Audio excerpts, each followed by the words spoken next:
Hello and welcome to this Mythconceptions video from NET English, today focusing on an inspector calls. Now, as ever, we're going to deal in this video with a common interpretation of the text, which could be either right or wrong, or could be somewhere in between. Now, the major mythconception we're going to talk about today is this top one here, which is that the inspector is a ghost.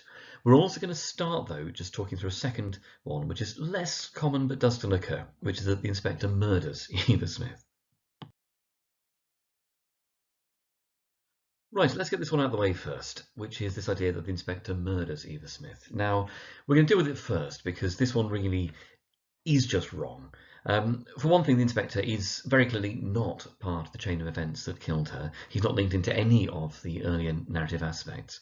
What he is, of course, in the play is a catalyst that reveals the Burlings' guilt and forces them to engage with that. And we'll talk about that slightly more in a second. Now, the inspector, certainly in terms of what is based in the play, what is said in the play, the entire script, never met Eva Smith, never saw her alive. Now, the comment that Priestley seems to intend for us to focus on is this idea when the inspector says, each of you helped to kill her. So although she did take her own life, that seems pretty clear in the text, her death is the collective responsibility of the Burlings and Gerald. Now, any ambiguity around that, where the inspector might have been involved somehow, really just defeats the meaning of the play, just detracts entirely from what Priestley is trying to do. And that links to this idea that the inspector's role in the play is moral, not physical. It's the inspector's duty, as he puts it, to ask questions. That's in Act 1. And to teach people to be responsible for each other, as he says in Act 3. So the inspector's motive in the play is to promote ethical responsibility and moral accountability. Blaming the inspector, or even leaving an open question about the inspector's involvement, would completely undermine the idea of collective guilt and really entirely defeat the object of the text. So there's also the final point here, which is the inspector throughout the text, and particularly clearly in Act 3, is intended to be symbolic or allegorical. He's not intended to be viewed as an actual person. So the idea the inspector murders Eva Smith, that one's just wrong. So let's deal with the more interesting mythconception from that first slide. This idea that the inspector is a ghost. So why do people think that? Well, the first bullet point here is the most common one, the most common reason people give, which is the name of the inspector. He's called Inspector Goole, and we have that quotation in Act 1 where he tells us the spelling of his name, Goole, G-O-O-L-E. Now, Goole, of course, is a homophone, so a word that sounds the same as Ghoul, G-H-O-U-L.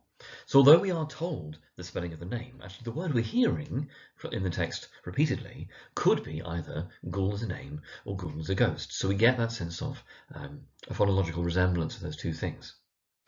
There's also the idea that the inspector isn't a real inspector, and that's really, really clear in Act 3 after the detective work from Gerald and Mr. Burling. There's no Inspector Goole, as we're told very, very clearly. So then the question becomes, if he's not an inspector, what is he? Well, he seems to be omniscient, and as Sheila points out in Act 1, he knows, of course he knows. He seems to know everything. In fact, he seems to be prophetic. That line about fire and blood and anguish in Act 3, which seems to foreshadow, seems to predict the two world wars. There's the timing of the inspector's arrival. A man has to mind his own business, look after himself and his own, and in Act 1, Mr. Burling is cut off at that point by the inspector's very well-timed arrival. And also the suspiciously well-timed departure of the inspector, when he says, I haven't much time in Act 3, and he then leaves, and suddenly there's a phone call. So there is something unnatural about the inspector, something supernatural, potentially, about the inspector. He's called Inspector Goole, and lots of people put that together to interpret this as meaning that he is a ghost. Okay, so that was the argument for. What then is the argument against that interpretation? And as a linked idea, what then is the inspector? Well, let's start with this idea about the inspector being a ghost. Well, ghosts generally are viewed as being the haunting aftermath of a living person, someone who's alive, then dies, and then their spirit lingers on. There's no sense of that in the play.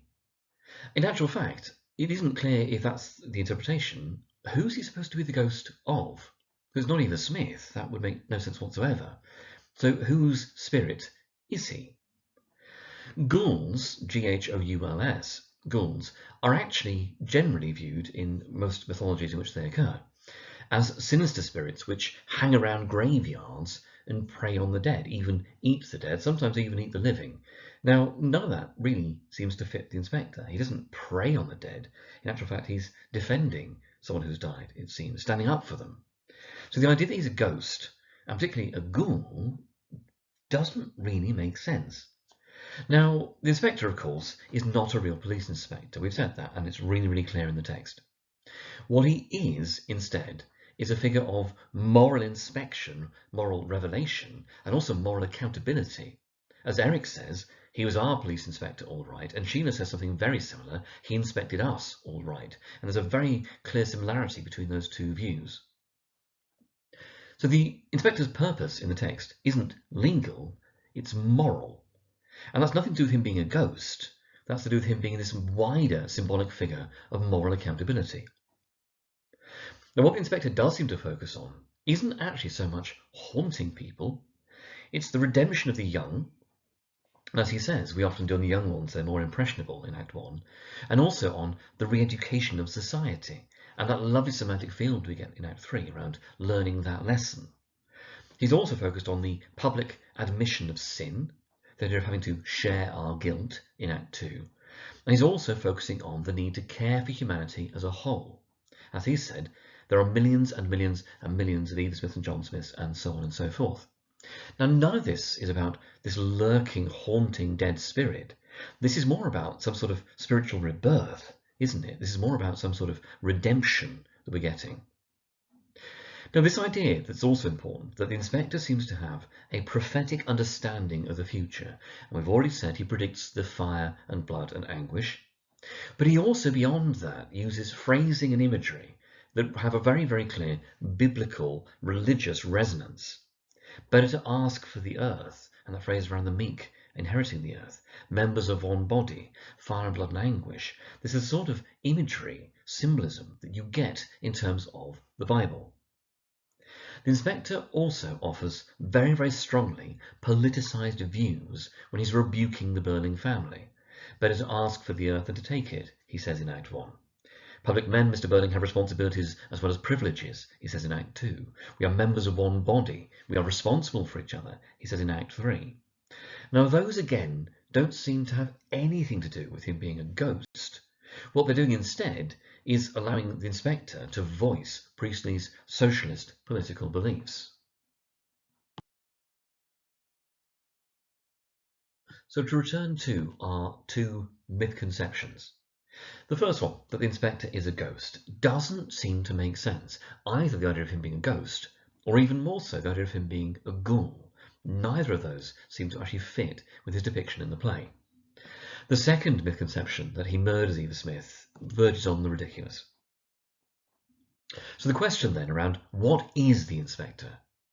Well, that's what this green column on the right-hand side is trying to summarise. So what he is a figure, as it says, of supernatural moral accountability, who prompts redemption and re-education. And when you put that together, what he sounds more like is some sort of angelic figure, possibly even meant to be like a godlike figure. Now, the inspector is also, if not a police inspector, he's certainly a moral inspector, someone who is a voice for morality and accountability in the play. A third idea about what the inspector is that he's Priestley's mouthpiece in the play, and that's probably the most obvious and the easiest interpretation to defend. He is a symbolic representation of Priestley's views, and particularly, perhaps, his political views around socialism. As a final point on this, the reason there is open discussion and debate around the idea about what the inspector is that Priestley doesn't give us a clear answer. The inspector is intended to be ambiguous, because it's the message that matters, much more than the messenger.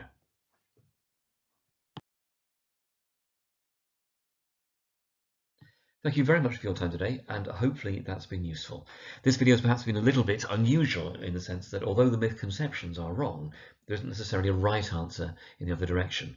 But hopefully this has helped to develop some ideas around the interesting ambiguity about what the inspector really is. I will see you in the next one of these, and thank you very much for your time.